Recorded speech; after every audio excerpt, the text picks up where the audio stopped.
We'll get started in a few moments as our participants continue logging in.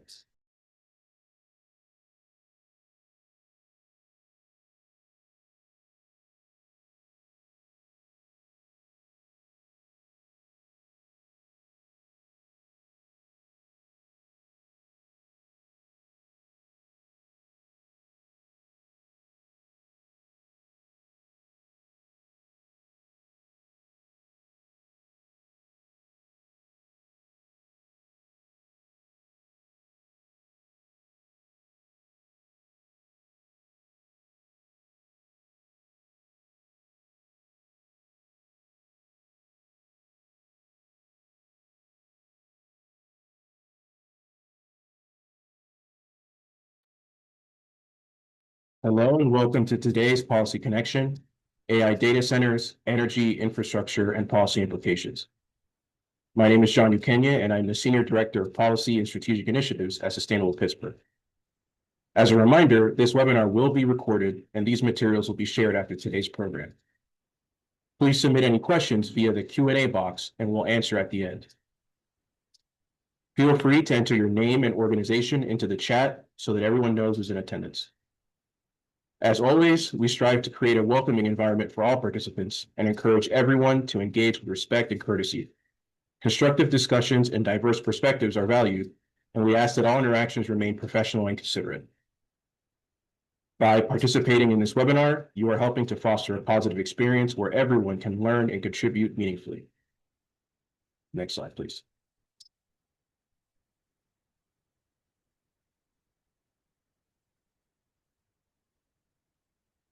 At Sustainable Pittsburgh, our mission is to empower decision-making that builds a fundamentally equitable, resilient, healthy, and prosperous region. We are doing that through connecting our stakeholders and networks we host, such as the Policy Connection series that you're here with us today, to share knowledge of sustainability through resources and experiences to help make a region where all people may succeed. Sustainable Pittsburgh is committed to building the knowledge, perspective, and ability needed to create a better tomorrow for our region. We're optimistic, having worked with nearly 1,000 businesses, communities, and organizations to take action using our customized frameworks to track progress and simultaneously advance social equity, environmental stewardship, and prosperity. The strategic networks we host leverage the collective expertise and diverse perspectives within our region to ensure our communities can meet our challenges today and thrive into the future. That is why we've invited you all here today to attend as part of our Policy Connection, to learn together so that we can act together. And together is how we co-create a fundamentally equitable, resilient, and healthy and prosperous region. We'd like to thank our silver sponsors, Live-In Furniture and Pitt, Ohio, for their support of Sustainable Pittsburgh to make programs like this possible. And we'd also like to extend our gratitude to our bronze and partner sponsors for their ongoing support. For our agenda today, we'll get into an introduction on today's topic, then jump into our speaker panel. First, we'll hear from Dr. Robert Schroef, Professor of Sustainability at Chatham University, who will examine AI data centers as long-term industrial infrastructure and the environmental and systems level trade-offs they create. Second, we'll hear from Afshan Hamid, Director of the Department of Community Development for the City of Santa Clara, California, who will discuss Santa Clara's climate action plan and its local requirements for new data centers to operate on 100% carbon neutral energy, which will serve as a comparative case study. Third, we'll hear from Bridget Meyer, staff attorney at Penn Future, who will speak to Pennsylvania municipal law and local authority related to data centers.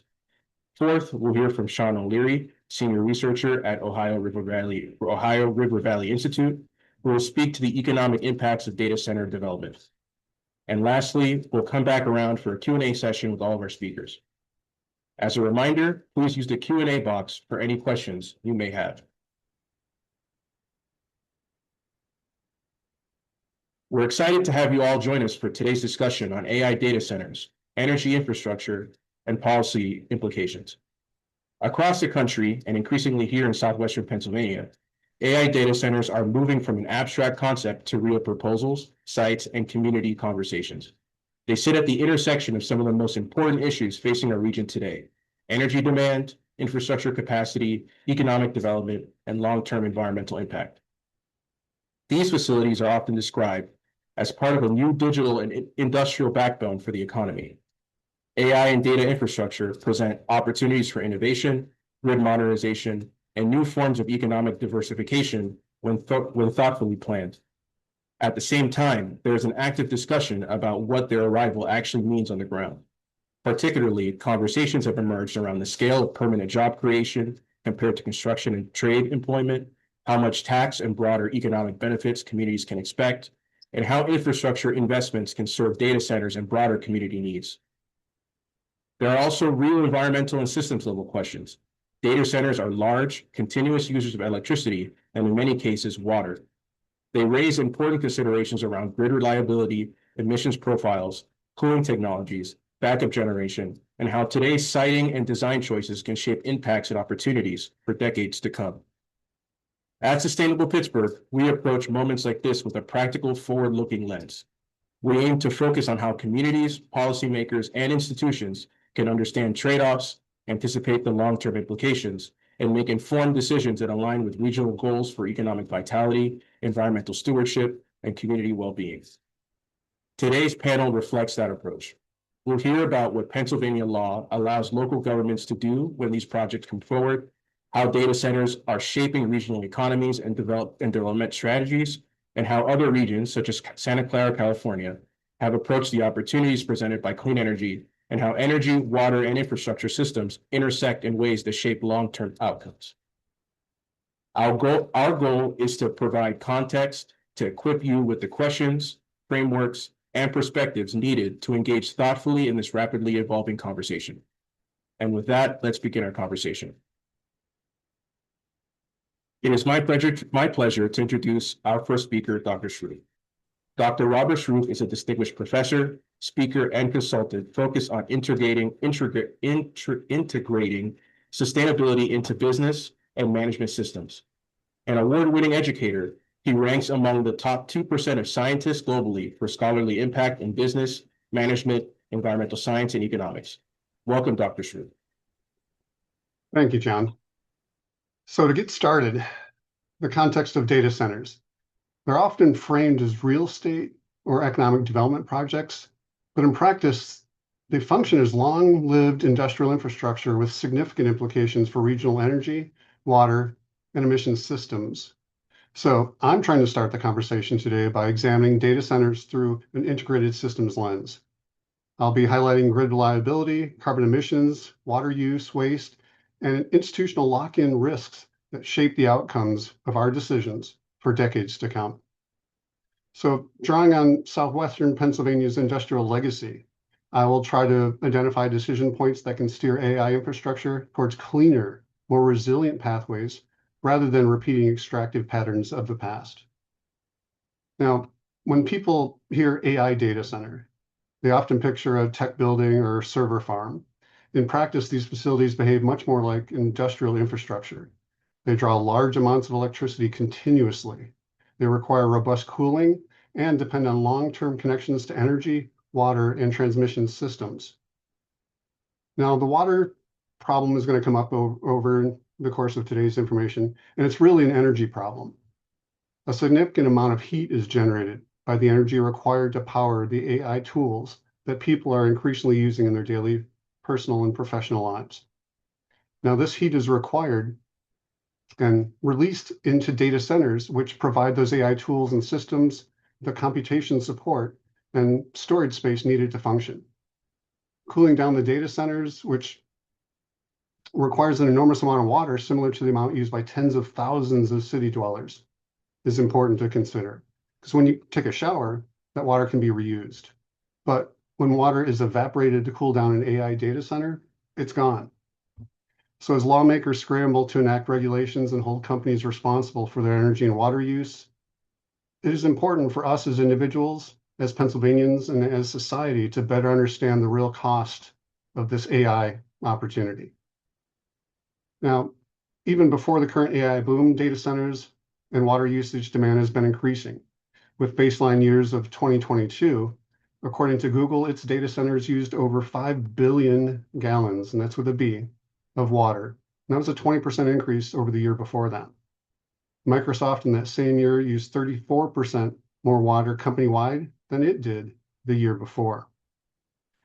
AI stands to only compound existing resource strains that data centers create on global energy grids. In 2026, it's predicted that energy consumption at data centers will be double the amount that it was 4 years ago. And some of this is crazy for me to even try to get my arms around. When I think about some of this information and things coming from Lawrence Livermore Laboratory about our energy systems, they tell us that we waste approximately 66% of all the energy that's created in this country. And yet we're going to keep putting more and more demands on that same amount of waste in those systems. So the International Energy Agency says that while the US is just beginning to look at environmental costs of data centers, the EU Energy Commission created regulations this past year aimed at increasing transparency for data center operators and ultimately reducing fossil fuel dependency and resource waste. So I think we can borrow from other best practices as we look globally for ways to do this. So the question for Pennsylvanians maybe isn't whether AI data centers will arrive, it's whether we will treat them as just another land use project or as critical infrastructure that shapes our energy, water, and emission trajectory for decades. So next slide, please. So the water problem is really out there. The energy problem is out there, and it's site specific. Blue locations on the map to the right are about existing data centers in Pennsylvania. The red ones are about the proposed ones in southwestern PA. Now, these projects aren't landing randomly. They're showing up where energy infrastructure already exists and where industrial land use is available, and where communities are in the midst of an economic transition. Southwestern Pennsylvania's history as an energy and industrial hub is not incidental. It's central to why these sites are attractive. So current planned data centers in Pennsylvania, existing facilities include over 100 data centers. Those are the blue dots on the map. They include enterprise, cloud, and co-location facilities. Many of these predate the current AI boom. They're not specifically for AI workloads, but they do form the foundation of compute infrastructure in our state. So if we look at planned hyperscale or large data centers, the red dots are 3 that are local to us, but according to other sources for this, there are roughly 21 hyperscale data centers currently planned in Pennsylvania. These are facilities that are large enough to support AI and cloud workloads at very high intensity. And this isn't a one-size-fits-all model. There are large campus opportunities for this, with an example of an 18-building complex in Cumberland County that has been proposed, indicating that the pipeline of new data center projects is just going to continue to expand. There are major corporate commitments to this. Amazon has announced a $20 billion investment in at least 2 major data center complexes in the state. One's near a nuclear plant and the other at a redeveloped industrial site. Others, like CoreWeave, is investing billions in AI-oriented data centers that could scale up to several hundred megawatts of compute capacity. Now, there are some caveats to keep in mind to this too, that there isn't a centralized official count of AI-specific data centers right now. Many planned proposals are going to span years, and they can change with grid, permitting, equipment, or market conditions. So some of this is that projects are in the early planning or proposal stages, and they may not even be built. They could be delayed, or they can be significantly reconfigured in the months and years to come, hopefully based on stakeholder input, which I think is going to be a lot of what we're talking about today. If I look at the red pin drops on the map, the first one I'll start with, closest to me, where I live, a large AI data center campus on a 50-acre site of the formerly coal-powered Chesapeake Generation Station is in Springdale, in the Springdale borough. These plans include 565,000 square foot data center building with a 200,000 square foot utility structure to support operations. This facility is expected to require significant power and industrial infrastructure. Now, the status of this one is at the end of 2025 is that the Springdale Borough Council approved a conditional use permit. It was a 5-2 vote. It allowed the project to move forward after months of debate and public pushback. Construction isn't yet underway. and developers will now look to work on how the detailed land development plan is going to shape up and submit it for further approval. In terms of community, local residents have raised concerns about possible noise, water, impacts on property values, environmental impacts, and some even considering moving out of the area because of the proposal. Others have brought up or pointed out that this is currently a hazardous waste site with a 10-year decommissioning time period for it.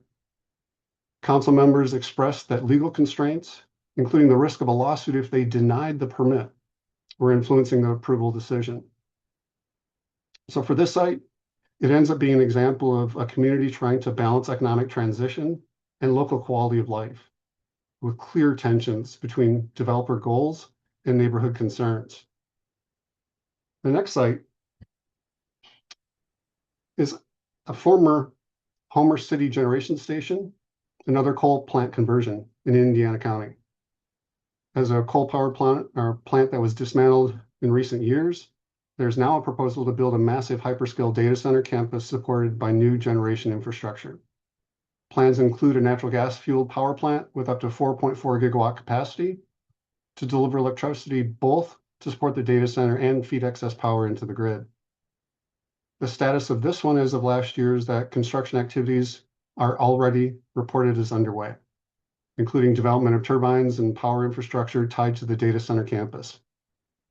This proposed power plant component has drawn permit challenges and legal scrutiny from environmental groups who are applying an appeal for decision-making on air permits and arguing for broader environmental reviews in the future. Other community concerns are that environmental advocates are arguing for the project's emissions and health impacts as actually being part of this in a holistic evaluation rather than an isolated kind of gatekept pieces going forward for this permitting segment.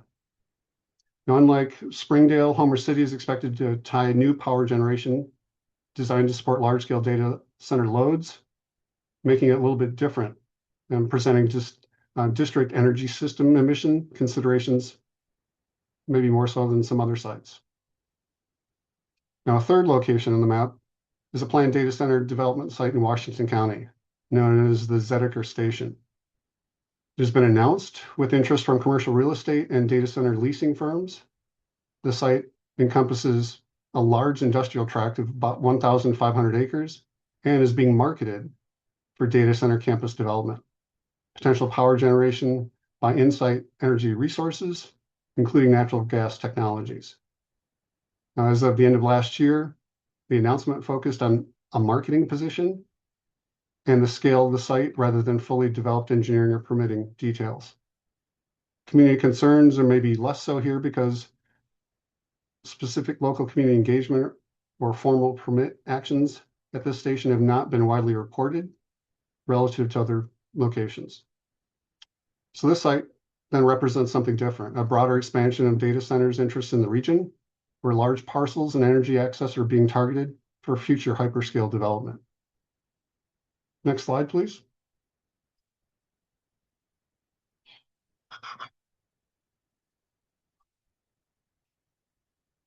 So I think we've seen this before. We've been to this rodeo. From a systems perspective, AI data centers fit into a familiar regional pattern. They represent a new form of energy-intensive industry, one that doesn't emit on-site as much for some types of locations in the traditional way, but it still means we need to pay attention to Scope 1 and Scope 2 greenhouse gas emissions.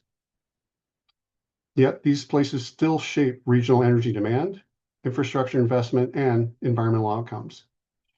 So the question is not whether or not they resemble past industries exactly, but whether we apply lessons learned or repeat familiar mistakes with low stakeholder engagement. Next slide, please. So where I'd like to focus is not on any one system, but on how these systems interact. AI data centers sit at the intersection of energy, water, buildings, and institutional decision-making.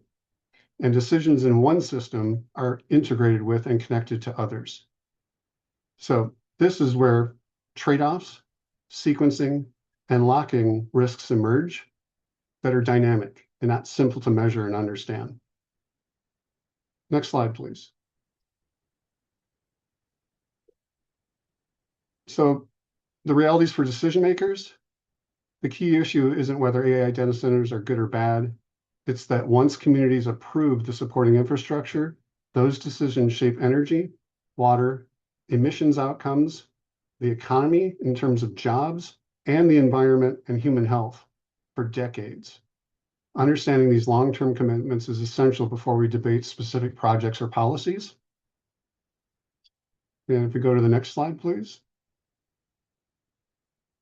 So to throw uncertainty into this, I can build on, we've seen it before, so we can take away some of the uncertainty. But more recently, that uncertainty has been involving the EPA's potential repeal of the endangerment finding. So what does this mean? It is a legal, not a scientific change that removes the required finding that greenhouse gases threaten public health and welfare, thus removing a legal obligation for the EPA to regulate them under the Clean Air Act. So I think this, in my opinion, is a critical time. It strengthens the opportunity for state and local communities to formally propose what they want to see happen with AI data centers while minimizing environmental impacts and risks. So my real question is, what is the vision? As we look at what all can happen in the future with uncertainty and not knowing what that's going to be, I hope we push for more transparency. See through the rhetoric and exaggeration that is coming from those that want more of this for the case of it only helping themselves, and to avoid giving away PA resources without fully accounting for their value. I hope we work together on policies, invest in a more sustainable future with oversight and review of progress, and not repeat the mistakes of the past. This, again, in my hope, will lead to a more dynamic understanding of the integrated return on this investment and what we're really facing. So for more information on my research or what I do, you can go to my webpage and the links within the slides. I'm at the Falk School of Sustainability and Environment at Chatham University. And I think now is the time for me to turn things back over to John so we can get to our next speaker. Thank you for that incredibly valuable information, Dr. Shreve. Now I'm excited to introduce our second speaker, Afshan Hamid. Afshan Hamid is an urban planner and architect with more than 25 years of experience in community development and municipal planning. She's the Community Development Director for the City of Santa Clara and a certified member of the American Planning Association. Her work focuses on inclusive community engagement, strategic development, and fostering innovation in the public sector. Welcome, Afshan. Thank you so much, John, and thank you, Robert, for that insightful presentation. So let's get started. Next slide, please.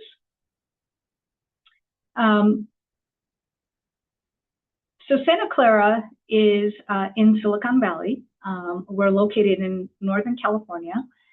It is the home to high-tech companies. We are a powerhouse to many of these companies, and since 1996, data centers supported the fast-paced growth of high-tech, cloud computing, and AI. So just a number of examples of the tech companies that call Santa Clara home: NVIDIA, Applied Materials, Intel, CoreSite, Hitachi. So we are very attractively located. Next slide. So why Santa Clara? And there's a number of reasons why Santa Clara is so attractive for many of these companies. Access to fiber and interconnection, proximity to clients, and also what's really important is access to a high-tech workforce. Silicon Valley power is very unique to Santa Clara, and I will explain that in further slides, but we have our own power company. Santa Clara City Council is also very development focused, and within our departments, there is certainty of review and a development-friendly environment for entitlements. There's also access to recycled water for industrial purposes and the availability of industrial sites. Next slide. So the city of Santa Clara has 57 operational data centers, which are standalone.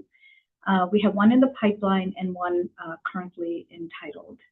And just something, Jensen Huang with NVIDIA has said that every company will have two factories in the future, the factory of what they build and the factory for AI. And we are seeing that with their expansion, with the NVIDIA expansion. They're currently building a lab, and they are also building an expansion of their campus. Next slide. So a little bit about Silicon Valley Power and data centers. So in this slide, you can see in 2020, when we had COVID, data centers really began to take off, and so did the demand for power. Data center growth coincided with more and more of demand as we went into COVID and then post-COVID. Many of our operations in fintech, in the medical industry, in multiple industries just went more into the cloud and also online. So we saw more growth and requirements for data centers as well to support this. I understand that for every household, there are now at least a minimum of 20 devices just for a residential household. Next slide. So we have PG&E, which serves Northern California, Pacific Gas and Electric, and then the city of Santa Clara has Silicon Valley Power. And as you can see, the rates for residential and industrial are much lower with SVP in Santa Clara versus the Northern California Power Utility Company, PG&E. And Silicon Valley Power is actually just for Santa Clara. It's not for the entire Silicon Valley. Just wanted to clarify that. So that's one of the reasons why we attract many tech companies, but with that also comes the data centers. Next slide. So on the right side, you'll see a boundary of our city. And then in the middle portion, the blue areas are our data centers. So as I said, there are 57, and the blue areas are kind of like it's along a belt, and those are where our industrial sites are located. So next slide, please. So again, just keeping in mind, they are, as we're looking at our zoning map here, most of the data centers are located in the center portion of this slide, and data centers are allowed in the industrial and industrial R&D, and this is where historically where industrial has always been allowed. And recently we also have specific plans such as Tasman East, Freedom Circle, Lawrence Station. But in the specific plan, industrial uses are not allowed because that is where we are gearing our residential. We updated our zoning code in 2024, and data centers are only allowed through a conditional use permit, which requires a planning commission review. So on our land use slide, the heavy industrial is the blues and the pinks and the purples, and that's where data centers are allowed through a conditional use permit. So next slide. So the purple dots represent where existing data centers are in relative proximity to residential uses. And this is where we've seen more sensitivity and concerns from the neighborhoods. And the concerns are from the residential neighborhoods are regarding noise, air quality, mass, bulk, and aesthetics. Because Santa Clara is built out, what you see in the gray areas are single-family homes, and many of those single-family homes are one-story, while our data centers, which are shown in the purple dots, those will often be 4-story data centers. So residents are more and more raising concerns, and this is also a concern raised by our Planning Commission.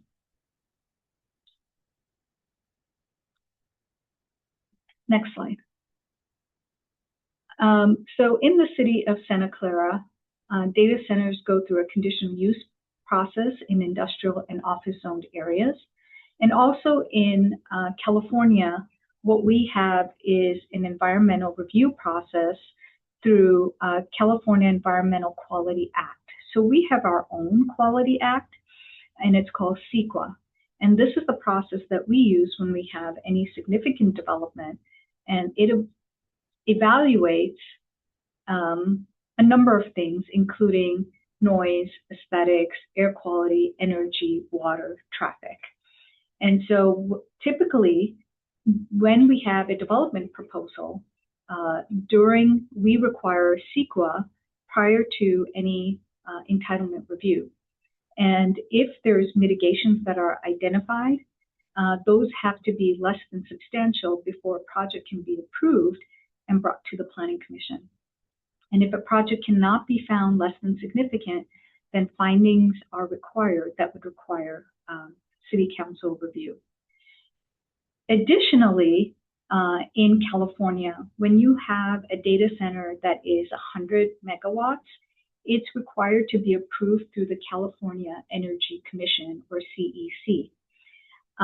Most data centers that you will see in Santa Clara do put in applications that are less than 100 megawatts in order to not go through the CEC and only have the city process. We also have what are called ancillary data centers, which are small data centers, and those are permitted by right in the office, R&D, and light industrial zoning districts. These are like network computer servers for private use by industrial users, and they're subordinate to the primary use. These are typically limited to 20% of the building's square footage and a maximum power of 9 megawatts. Thank you. So we also have regulation standards that apply to data centers, and these are for, well, these are not uniquely to data centers, but these are for any project that is in the light industrial, heavy industrial, and office zoning districts. And these are requirements for height as well as for setbacks. Now, what you will see is in this, where we have, it doesn't address how to transition when you abut single-family district. And that is something that we will be looking at in the future. Next slide, please. We do have specific development standards for data centers in our zoning code. And these are in addition to the standards such as building heights and setbacks. So we talk about aesthetics and facades and the treatments of facades, exterior lighting, and noise reduction measures with baffles or acoustic levers. And remember, some of these things are also evaluated during our environmental review process. And separately, we also ask for what is called model efficiency landscape ordinance. And so you do have to meet stormwater and landscaping requirements as well. And that is for all development projects. So some images of what data centers in Santa Clara look like. And these are more newly built data centers in our industrial locations. Next slide. And then over here to the left is a major tech company, and the data center is integrated in that tech company. And then across the street is a brand new data center from that tech company. Next slide. So regarding our data centers and climate action plan, our data centers, our climate action plan was adopted in 2013 and it was updated in 2022. So Santa Clara's updated climate action plan aims to be more equitable, inclusive, and pragmatic approach while holistically addressing climate change to reduce greenhouse gas and build resiliency. The Climate Action Plan in Santa Clara reaffirms commitment to leading toward a more sustainable community, and it has bold targets and strategic pathways for reducing greenhouse gas emissions while increasing the city's resilience to climate impacts. The Climate Action Plan addresses all developments in Santa Clara, and some of the items I'll be going over is actions adopted in the Climate Action Plan for development as well as data centers, a compliance checklist, and our aim to be climate neutral by 2045. So we do take a holistic approach, and while we have our Climate Action Plan, we also refer to other plans that have been adopted, such as the bicycle and ped plan, our EV blueprint specific plans. Our specific plans are neighborhoods where there's an opportunity to intensify existing neighborhoods. And these are focused initiatives that take an approach of making more pedestrian-friendly, sustainable, dense housing developments near transit and jobs. And I will talk about that a little bit more. And then we also have green stormwater infrastructure plan and vehicle miles traveled. And vehicle miles traveled, again, this is very unique to California. It's a law that went into effect in 2017, and it evaluates land use and transportation projects so that amenities are close by. So you have to reduce your vehicle miles traveled by locating jobs and transit and everyday amenities like grocery stores or schools or your pharmacy nearby, so you're not making as many trips. Next slide. So a little bit about our specific plans here. We have a number of specific plans, and these specific plans are where we want most of our residential growth. And so data centers are not allowed in these areas, but this is a way that we're also meeting our Climate Action Plan for future developments. Next. So data centers, we have some near-term actions. Action B-1-7 for carbon neutral data centers. So Silicon Valley provides electricity to over 57 of our major data centers in the city. And the non-residential energy sector contributed over 60% of the total community emissions. So through our Climate Action Plan, the city strives for a carbon neutral data centers, and the city relies heavily as well on integrated resource plan for carbon neutral electricity.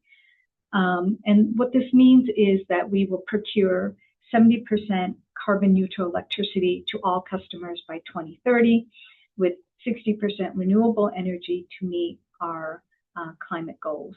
By 2035, we hope to achieve 100% climate neutrality. So next slide, please.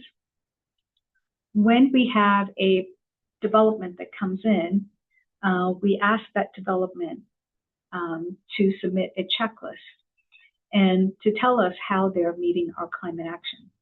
So we list the policies and we ask them to demonstrate to us how they will meet our climate action plan. So you can see here, B-1-7 carbon neutral data centers are identified for the applicant. So in 2018, SVP eliminated coal from its energy mix and now provides carbon-free energy to all residential customers, eliminating emissions from residential electricity. Next slide. Long-term actions are action B-3-6 for alternative backup generators. We request and provide information to data centers.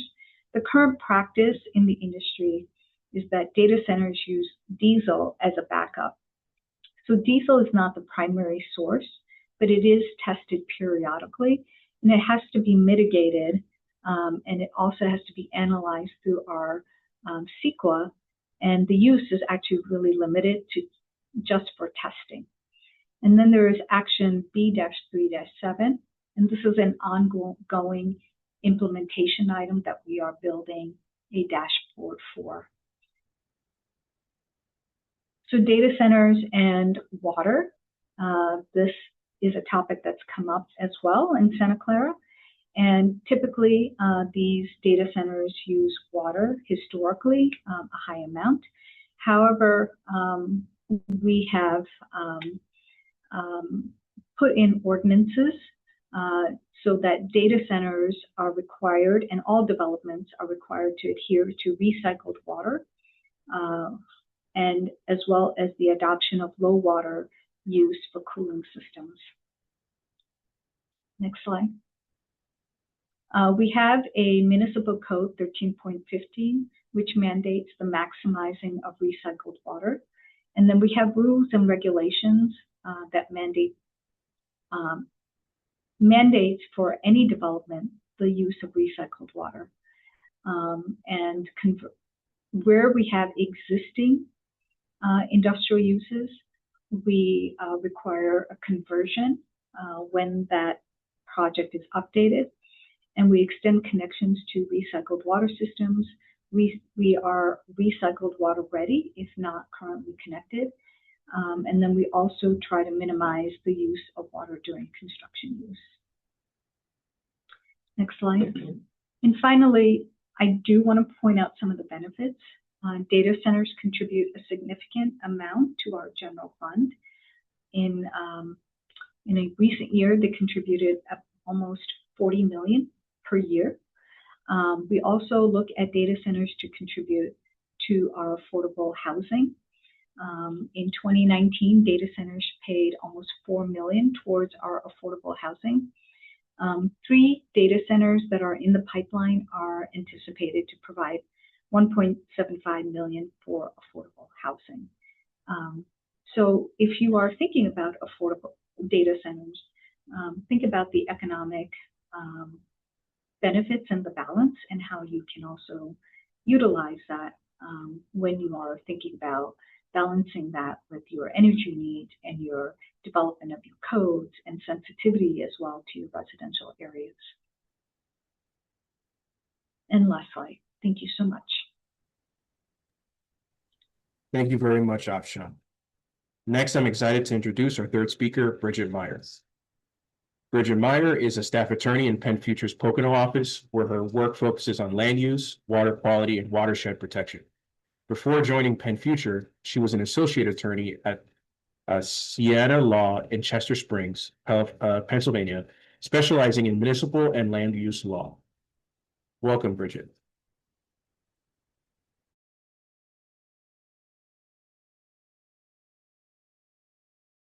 All right, hello everyone. Can we see my slides on the screen now? Yep, looks good. Okay, all right, we got a thumbs up. All right, so I'm here to talk about preparing for data centers, specifically from a Pennsylvania lens. So, okay, let's go.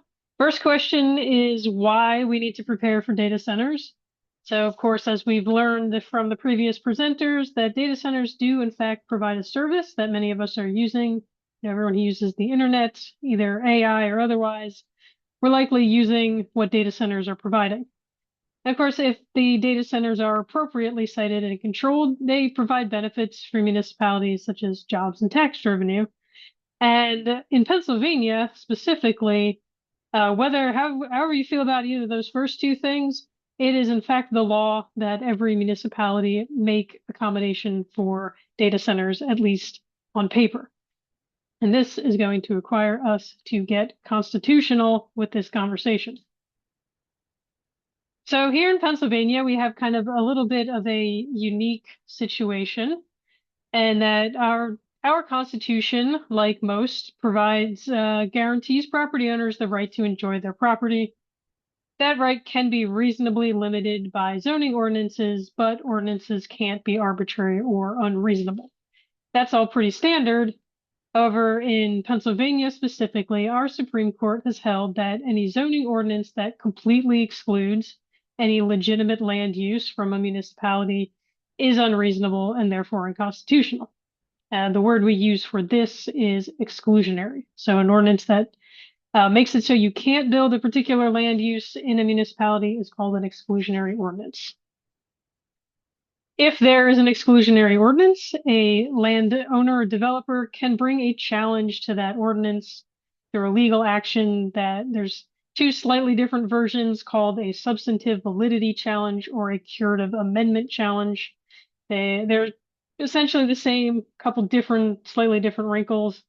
But for purposes of this conversation, it's important to know that if the challenger wins that legal challenge by proving that the ordinance did in fact exclude a use, they're entitled to what is called site-specific relief. And what this boils down to is that the challenger gets to build whatever it is they wanted to build at their chosen site, regardless of how that site is zoned. So essentially, this means that losing one of these challenges means the municipality loses almost all control over where this use is sited. So in other words, our municipalities need to plan for data centers now, or the developers are going to be the one making the decisions for you. So how do municipalities go about doing this? Well, the main tool for this in Pennsylvania, just like everywhere else, is zoning. Zoning are local rules, local ordinances that determine how property within the municipality can be used. So typically your zoning ordinances are controlling where different types of land use are allowed to be located, the different requirements that each type of use has to meet in order to be built, and then the approval process for each use. And in Pennsylvania, this power is very much concentrated locally in the hands of all of our 2,560 municipalities. So some of the things that Afshan mentioned existing in California, like kind of a statewide review board or a statewide environmental review process, these things don't really exist in Pennsylvania. We've really put control for this kind of stuff very much in local hands. So addressing all of these questions at the local level, we'll go through them one by one. First question, of course, is where should data centers be located? And unfortunately, there's not really a one-size-fits-all answer to this. We can't say every municipality should put data centers in the industrial zone or the commercial zone or whatever. Every municipality is different and has to consider its own community landscape, infrastructure, how things are laid out, etc. But something important to know is what data center developers are looking for when they go ahead and search for sites. And the top three things they're looking for are land, power, and water. So when you are, as a municipality, looking to see where it makes sense to put data centers, you want to consider sites that offer these amenities, these features, but are not unsuitable for some other reason. Something that municipalities might want to consider when siting data centers is what we call an overlay district. Ooh. So an overlay district is an area where there's kind of an extra layer of zoning rules that are in addition to or instead of the rules that apply in the underlying zoning district. So I'm sure most of you are familiar with a zoning map. It has the municipality broken into a certain number of districts, and there are different rules in different districts. And a lot of people kind of think that those districts are set in stone and that everything has to be shoved into one of those districts in the boundaries that exist, whenever they first created the district. That's not really the case. One feature that is commonly used in zoning ordinances are overlay districts that consist of all or a portion of one or more of these underlying districts. And they're often useful when there is either kind of a landscape feature that crosses district boundaries, or as more relevant here, there's a particular use that has unique requirements that make it so that it might be appropriate in part of a zoning district, but not in the entire district. So as an example, from over in our neck of the woods in northeastern Pennsylvania, we have Pocono Township in Monroe County, and they have a commercial district like most municipalities. You can see it's on this red color on the map. And this district allows things like retail stores, shopping centers, offices, commercial stuff. And then a couple years ago, the warehouse development or distribution center development sort of started hitting this area. And they were looking for a place to allow these like large scale warehouse and distribution centers. And they concluded that it was appropriate in this commercial district, but not in the entire commercial district. So you can see this is a very large district. There's a lot of parcels that are really small and have like little shops on them and stuff. They want to focus on larger parcels with access to major roadways because that's the main things that you need for a warehouse or distribution center. So they created what they called the Enterprise Park Overlay District and designated this certain subset of parcels within this district. And those are the areas where you can build the warehouses and distribution centers. A similar approach might be appropriate for data centers and targeting sites that have the power, the water, and the amount of land necessary, and not necessarily forcing these uses into places where they are not appropriate, just because you have a commercial district or an industrial district that covers a huge area. The next thing is what kind of requirements should you impose on the data centers? And Afshan actually talked about a number of things that sort of make sense for this. So in general, a good zoning ordinance will tailor the requirements applicable to the use's anticipated impacts. And the idea is to obtain the benefits of the use without creating an unacceptable burden on the community and the environment. When it comes to data centers, I want to talk about three kind of unique concerns that come about with data centers. These aren't the only concerns that data centers create, but these are the ones that are sort of special for data centers and aren't necessarily shared by other like large scale development in general or other industrial development. These include power consumption, water consumption, and noise. So when it comes to power consumption, we've talked about this a little bit already. Pennsylvania, we're seeing a lot of these hyperscale data center proposals, particularly AI. These can consume massive amounts of electricity. Pennsylvanians are justifiably concerned about the electric grid's capacity to accommodate this and the effect on utility cost. However, when it comes to local regulation, there's actually very little that municipalities can do about this particular piece of the puzzle. Our electric infrastructure, who gets to connect to it, and energy prices, they're all regulated at the state and interstate level, mostly by the Public Utility Commission. I'm good at talking, and also PJM, our grid interconnection, that gets involved somewhere. But for the most part, municipalities' authority to regulate in this area is preempted or superseded by state laws. So we can't say you're only allowed to use a certain amount of electricity if you build that here. That's not really an option as far as local regulation goes. All of your concerns about that aspect of things should be sort of directed more towards the PUC. So let's talk about water, because that is something that municipalities do have some authority to regulate. We talked about this previously already, but just to go over it a little bit more, there's kind of two different components of water consumption when it comes to data centers. There's the direct water usage that's used mainly for cooling. And then there's indirect, which is the water that's used in the process of generating the electricity for the data center, which can actually be very substantial, but is typically not happening on site wherever the data center is located. When it comes to local regulation, we're mostly talking about the first type, the direct usage. Municipalities don't have a lot of power to regulate, water usage that's occurring somewhere else. We talked about this also when it comes to water usage. We're mostly looking at cooling. I'm not going to go over that all again because I think we've covered it twice already. Big question, of course, always how much water are we using? And the short answer to that is it's very hard to say. It varies very widely from data center to data center. Operators generally not forthcoming. Like we'll have broad statistics like Microsoft, worldwide use X billion gallons of water.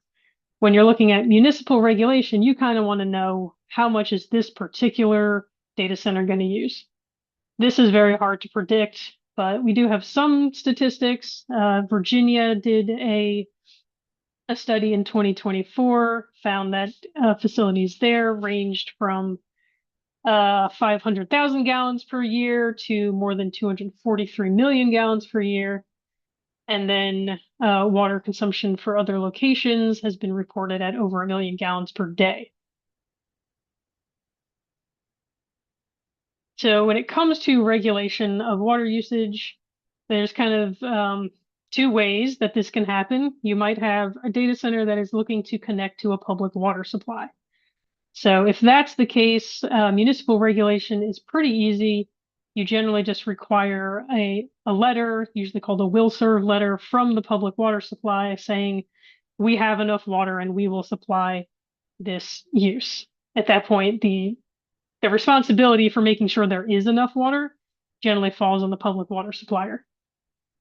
The trouble kind of comes in if we are looking at using on-site or surface water, which at least in eastern Pennsylvania where I'm located, all the proposals we're seeing are saying like, we're going to drill a well here and we're going to take water straight out of the ground. Pennsylvania, common misconception, we actually, on a statewide level, our Department of Environmental Protection does not regulate how much water you can take out of a private well if you are not a public water supplier. So this is kind of like a gap in our regulation scheme. We've typically considered ourselves to be like a completely water-rich state, so we haven't worried about it so much. So we suggest that if the applicant is going to use a bunch of water and is going to pull it out of the ground, that there be provisions that say that they should demonstrate that this isn't going to impact the other users of the water. That's way more detailed than I can get into in this short period of time, but it just so happens that Penn Future has created a model ordinance, which you can find on our website, that has suggested language. You should also be aware that above a certain level, withdrawals may trigger review by the river basin commissions that we have in Pennsylvania. So these are the interstate compacts, organizations that govern water usage in like our major water basins. So like the Ohio, the Susquehanna, the Delaware, the Potomac, and the Great Lakes. If that's the case, the local regulation may be preempted and the review kind of gets pushed off onto the other, the River Basin Commission. And next we will talk about noise. This is a major concern that we often hear about. The cooling and the other equipment can generate significant amounts of noise, disruption. I think we all understand the concern here. What's the solution? Well, it just so happens that most zoning ordinances do have some kind of noise regulation. You often see decibel limits are based on what's known as the A-weighted sound level scale. And that's something that's designed to address like the mid and high frequency sounds that's most noticeable and damaging to human hearing. And this makes sense for the type of noise that we are often trying to regulate, like, loud parties, events, people setting off fireworks, that kind of thing. Unfortunately, it may not adequately address the type of sound that is coming from data centers, which is more often like sort of a low frequency hum. So here's me trying to explain acoustics as a lawyer. You will see that the A-weighted sound measurement, the sound reading that it comes out with is very, very much diminished at the lower frequencies. So on this graph, all the way on the left are low frequencies. And as you get more towards the higher frequencies, the decibel level reading goes up and up. So it's essentially deaf to sounds like way down here in the low frequency level. And that's a problem because when you're measuring the sound, if this type of scale doesn't really quote unquote hear the sounds down here, it's not going to say, hey, there's too much of it and trigger the ordinance limit. The C-weighted scale is a yes. Am I over time Yeah, here? if you don't mind summarizing your last couple slides really quickly. Okay. So again, look at our model ordinance for more about this. Here's more about noise. Last thing is that we are suggesting that data centers in almost all situations should require conditional use or special exception approval as opposed to being allowed as permitted uses. This is just a type of designation you can put in the zoning ordinance that requires kind of an extra step of zoning approval. It requires a public hearing. It requires the applicant to come in and like present evidence that they're going to comply with the ordinance, and then gives members of the public opportunity to present evidence. We think this is important because for us here, data centers are relatively new. It's hard for us to craft regulations that really nail down everything that is going to be coming up. So this is a process that kind of allows the approval body to add conditions, listen to other people, and sort of tailor the response to the individual project. There were some more slides about that. We can share them later, but otherwise that can be it for me, and I will stop sharing. Thank you. Sorry about talking a little bit too long. No worries at all. Thank you so Tried much. to go fast. Yeah, but we appreciate it. We appreciate the attention to detail that you provided to these slides. Last but not least, we're proud to welcome Sean O'Leary. As Sawyer pulls up the slides. Great. Perfect. Well, thank you very much, John. And thank you to Sustainable Pittsburgh and to everyone who's attending, because this is a very, very important topic.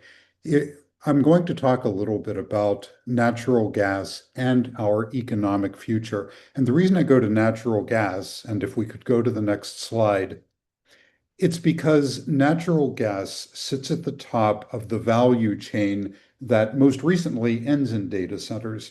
And so when we hear Governor Shapiro and other leaders in the legislature talk about the economic value, the economic importance of data centers, they are often premising that on the fact that data centers, like other industries, including plastics manufacturing, and LNG, create more markets for Pennsylvania natural gas. And the presence of natural gas in the value chain is also important because it contains a warning to us about what the likely outcomes of data center development are going to be. If we could go to the next slide. We have in the past, in association not just with the natural gas boom that began about 17 years ago in our region, but also recently in the case of value centers, we have often heard very grandiose claims made for economic development, usually expressed in the number of jobs that are likely to be created, the added income that it's likely to bring to local communities, and the tax revenues that are likely to be generated. We've certainly seen that in the natural gas boom, where just in the most recent round of elections, we saw candidates running for both statewide office and also for the presidency, claiming, for instance, that the natural gas boom is responsible for literally hundreds of thousands of jobs in Pennsylvania, when in fact it actually only employs about 18,000 people in Pennsylvania. In fact, a statistic I often cite is that there are actually more hairdressers in Pennsylvania than there are workers in the natural gas industry. But that aside, we are also seeing that same kind of rhetoric applied to data centers. And so a few months ago, we saw an event also in Pittsburgh at CMU where Senator McCormick, President Trump, and a variety of other leaders joined to announce what became over $110 billion of investments in the Commonwealth. And much of those investments, many of those investments, are directly related, directly or indirectly, to data centers. If we could go to the next slide. And so I want to talk about what the likely implications of these levels of investment are, because when we hear numbers like $100 billion, we almost naturally infer from that, gee, that much money being invested has to have a substantial economic impact on the region. And what I would like to mention to you is that, in fact, we've seen investments of comparable and, frankly, far greater scale in Pennsylvania, and we've seen those investments have, frankly, no measurable beneficial economic impact on the region. And that is true of the natural gas industry as a whole in the region. Going back 17 years ago and counting up until recently, we know that the natural gas industry has actually invested over $300 billion in the states of Ohio, Pennsylvania, and West Virginia, and much of that concentrated in just a 30-county region that I'll discuss in a minute. And so for the last 5 years, the Ohio River Valley Institute has been tracking the economic impacts of those investments. If we could go to the next slide. That $300 billion has landed predominantly in 30 counties in Ohio, Pennsylvania, and West Virginia. And those 30 counties collectively produce over 95% of all of the natural gas that comes out of Appalachia, the Marcellus, and the Utica fields. And recently, that group of 30 counties was expanded from 22 because of the ongoing expansion of the natural gas industry. And so the question that we ask ourselves first is, well, how are they doing economically? If we could go to the next slide. And what we find is something that's both disturbing and very rare in the United States economy. Usually, if you look at the chart on the left, you'll see that it's measuring two things. It's measuring GDP growth, gross domestic product, the total output of industry in the economy, and it's also measuring income. So the blue bar is GDP and the orange bar is income. And if you go to the far left, you'll notice that between 2008, which was the last year before the natural gas boom in the region really took off, we saw the United States as an economy has since then seen GDP grow by about 88%. And not coincidentally, incomes have also grown in the nation by 88%. When you go to the next set of bars to the right, and you're looking at the combined states of Ohio, Pennsylvania, and West Virginia, and you'll notice that there, again, GDP and income go hand in hand, both of which growing at a rate of about 70%. So not as well as the nation as a whole, but still in positive territory. But then you go to those 30 counties that I mentioned a moment ago, a region that we've come to know as Frackalacha. And in those 30 counties, something really bizarre happens. And that is, if you look at the blue bar, GDP, you'll see that it is actually nearly 100% growth, far better than the US economy as a whole, and far, far better than the states of Ohio, Pennsylvania, and West Virginia. But when you look at the orange bar, when you look at incomes, what you see is that income growth actually significantly trails both the nation and the region. And that divergence, that decoupling of GDP growth from income growth tells a very disturbing story. Because when you go over to the larger chart at the right And we look at, okay, so how have the changes that we've been looking at GDP and income manifested themselves as far as measures of felt prosperity, jobs and income? We see a really disturbing story. The US economy between 2008 and 2023 saw a 10% increase in population and a nearly 14% increase in jobs. Now, Ohio, Pennsylvania, and West Virginia, as you might have imagined, did not do so well.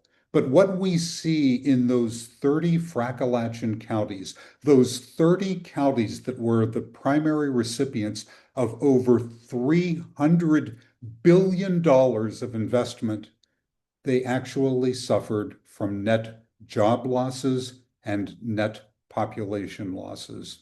If we could go to the next slide. And so we have this anomalous situation in which the Frackalachan counties, if they were a state, if we compare them to other states, the Frackalachan counties in GDP growth, in share of US GDP, over that period of time would have ranked 13th in the nation. But at the same time they would have ranked 13th for GDP growth, you see that for job growth, they would have ranked 50th with a loss of almost 13% in share of jobs.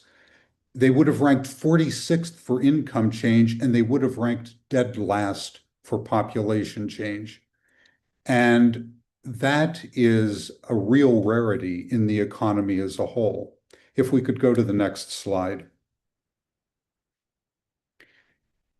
And we can see that that phenomenon is not peculiar to some subset of Frackalachan counties. If you look at the column, this is a list of all 30 Frackalachan counties listed alphabetically, and you'll see Ohio, Pennsylvania, and West Virginia all represented. There are 11 Pennsylvania counties, 11 West Virginia counties, and 8 Ohio counties. And what we see is that as measured by GDP, the Frackalachan counties, most of them do better than the nation as a whole. And you see that reflected by the fact that they have green shading for GDP. Red shading indicates relative decline. But when you go to the measures of prosperity, jobs, income, and population, almost across the board, Frackalachan counties have seen less job growth, less income growth, and less population growth, often lapsing into absolute losses. If we could go to the next slide. And so the question is, why does this happen? How can it happen when we're seeing these hundreds of billions of dollars ostensibly poured into the local economies? And because we've been tracking this phenomenon for a few years now, we actually know the answer to this question, and it's what gives us warning about data center development.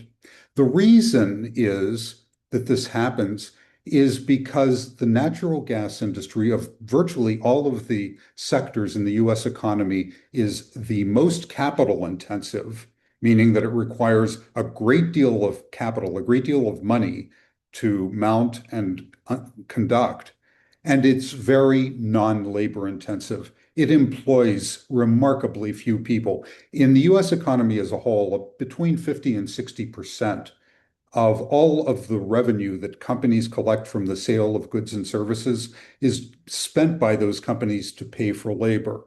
In the natural gas industry, that figure is less than 10%. If we could go to the next slide. And the problem that we see is that that characteristic happens to be shared by the primary industries that are upstream of data centers and in the natural gas value stream. Because data centers, like the natural gas industry, are also spectacularly capital intensive and not very labor intensive. They just don't employ very many people. Internationally, the average number of workers per data center is about 27, which puts them in roughly the same category of economic value as an Olive Garden. If we could go to the next slide. And the reason for that is that when we hear those immense investment figures being described, the money that actually is being invested, almost none of it tends to land in local communities of host economies. And so when we look at a breakdown, for instance, of what does it cost to build a data center, what we find is that, of course, data centers have servers and a variety of other very expensive equipment. Thank you, John. I'll wrap up quickly. But that those elements like construction that actually engage local workers typically only represent about 2.5% of the total expenditure, of the total investment. If we could go to the next slide. And we see that that same characteristic, that same capital intensive, non-labor intensive characteristic is also shared by power plants. A 1,000 megawatt gas-fired power plant typically only employs about 25 to 30 people. And so employment is not a primary means through which data centers are going to inject income into local communities. If we can go to the next slide. And that leaves the only other real channel of potential injection of income into local communities, and that's taxes. But guess what? We've got a problem there too, because the state legislature has waived sales and use taxes in Pennsylvania for data centers. So consequently, the state will see and is seeing very little income from data centers. And on top of that, many local jurisdictions are waiving property taxes. And as a result of that, we're now in a situation in Pennsylvania where the amount of money that Pennsylvanians are paying in increased utility bills, in increased electric bills due to data centers, is actually greater than the amount of tax revenue that they're injecting into local and state and communities and the state. In other words, what we're seeing is a recipe for what happened with the natural gas boom, what happened with the Shell cracker in Beaver County, Pennsylvania. We're seeing a recipe in which highly capital intensive industry comes in, can have an often disruptive effect on life, and yet inject very little value into local economies, creating a situation like we've seen since the beginning of the gas boom, in which there's a great deal of economic activity, GDP skyrockets, but we see little, if any, corresponding growth. And so the important thing that I want to leave with you is that if we're going to derive value from data centers, we can't do things like abate taxes. We do, as Bridget suggested, need zoning that protects communities. And I hope that you'll share those concerns with your legislators. Thank you for the time. Thank you so much, Sean, and thank you for that thorough presentation. And thank you, Bridget, Avshan, and Dr. Shrouf. Panelists, if you don't mind turning on your cameras so we can have a very brief Q&A session. Once again, for those in the audience, if you have any questions for us, please feel free to put those questions in the Q&A box. So we have a question here, and this might be directed towards Bridget. Are there any threats or anticipated roadblocks to a municipality's current ability to control data center zoning? I guess there's a couple bills going, there's kind of kicking around the General Assembly that might create, you know, sort of supersede local zoning. None of that's happened yet, so Right now, the power still remains in the hands of the municipalities. Honestly, right now, like the biggest obstacle, it seems to be in municipalities getting moving on it, is convincing local leaders that this is something they need to have done yesterday. I'm not sure if that's what that was asking.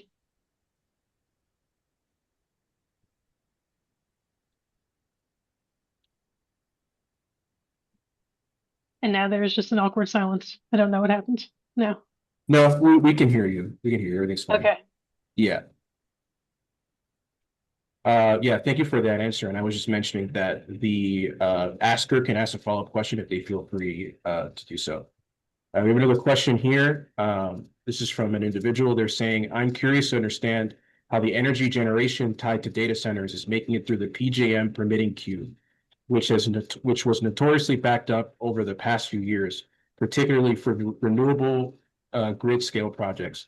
Are the data centers, for example, Dr. Shroof mentioned the Homer plant, bypassing PJM by using natural gas and feeding it back to the gas grid, not the electric grid?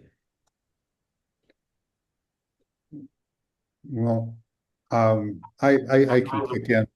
The answer is that most data centers are facing some of the same backlogs that are present in the PJM queue. Now, that said, there are, as I think one of the other questioners noted, some significant efforts to try to clear out the queue or expedite things. And so PJM has undertaken a recent program that does allow not just data centers, but other large users to potentially move, if not to the front of the queue, to greatly reduce the barriers that they face. At the same time, at the federal level, coming from the Department of Energy and also the Federal Energy Regulatory Commission, there is also pressure being placed on PJM to adopt a variety of measures that would expedite the queue or allow data centers and other facilities in some cases to, if not bypass the queue, get connected more quickly. And then finally, and this is important, I would point out that there are some data centers that are now being proposed as behind the meter facilities, data centers that would install their own generation and sometimes in an islanded fashion that would separate them from the grid altogether.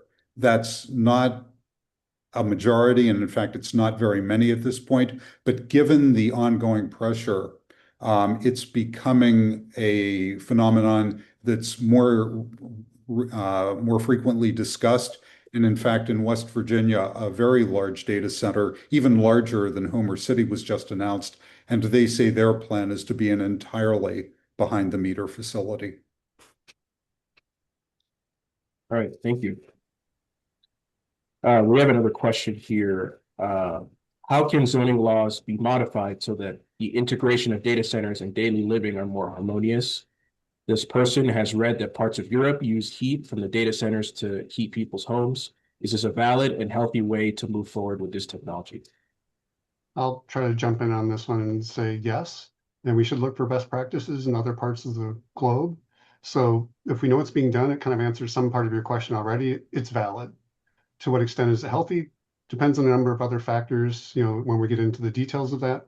But it's obviously viable and it's being done somewhere else. So why not practice and copy those types of things that are better utilized somewhere else and make them part of our planning and actual systems and structures here?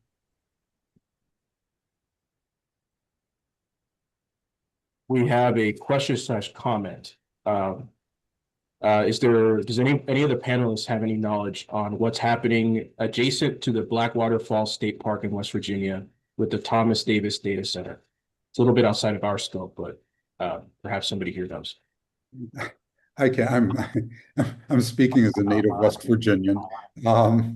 Yeah, the Tucker County facility has not reached final investment decision stage, and it would be a co-location facility, meaning that instead of being sponsored by a hyperscaler such as Amazon, it would be a facility that would basically rent space to companies that would house their servers and other equipment there. And so it has attracted a great deal of attention. It's still not certain that that developer has found the investment necessary to actually bring that facility to fruition.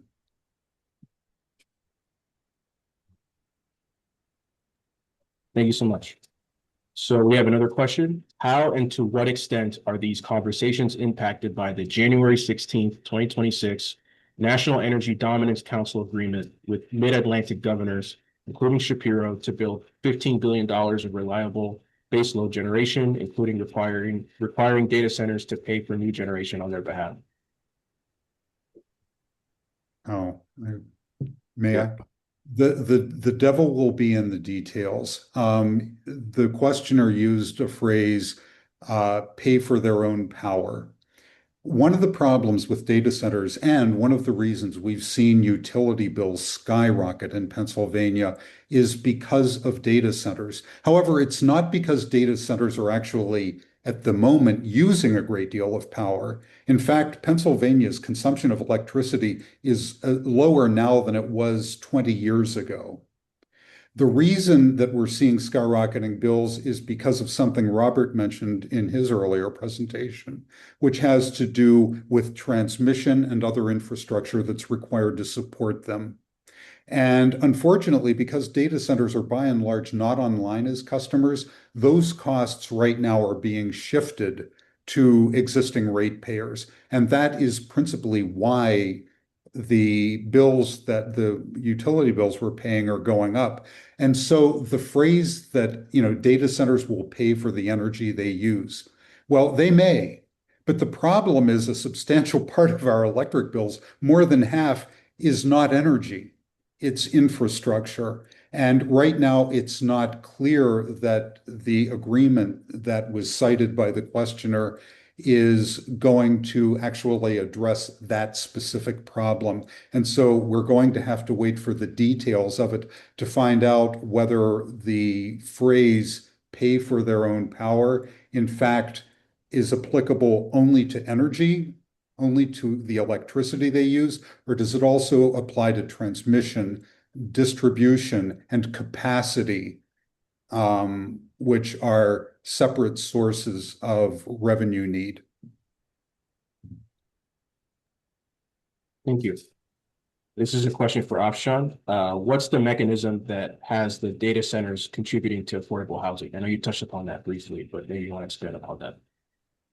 Sure. So we have a commercial linkage fee that we have as an ordinance. And so when actually we have a data center or any commercial project that comes in, we require them to pay for local taxes, property taxes. And so we also require that in that commercial linkage fee that they pay for affordable housing. So you may know that in California, we have an affordable housing crisis. And so one of the ways that we require the support for affordable housing is through an ordinance. We require 15% of any new development, residential development, to provide for affordable housing. But we have large employers, as I pointed out through my presentation. And so the way we get the employers to support affordable housing is through the commercial linkage fee. And so we collect that fee, kind of save it, and then when we have 100% affordable, we use that fee to pay for the affordable housing. So we assess and analyze that fee, and we update it through studies and analysis every number of years. And that's how we determine what the fee should be.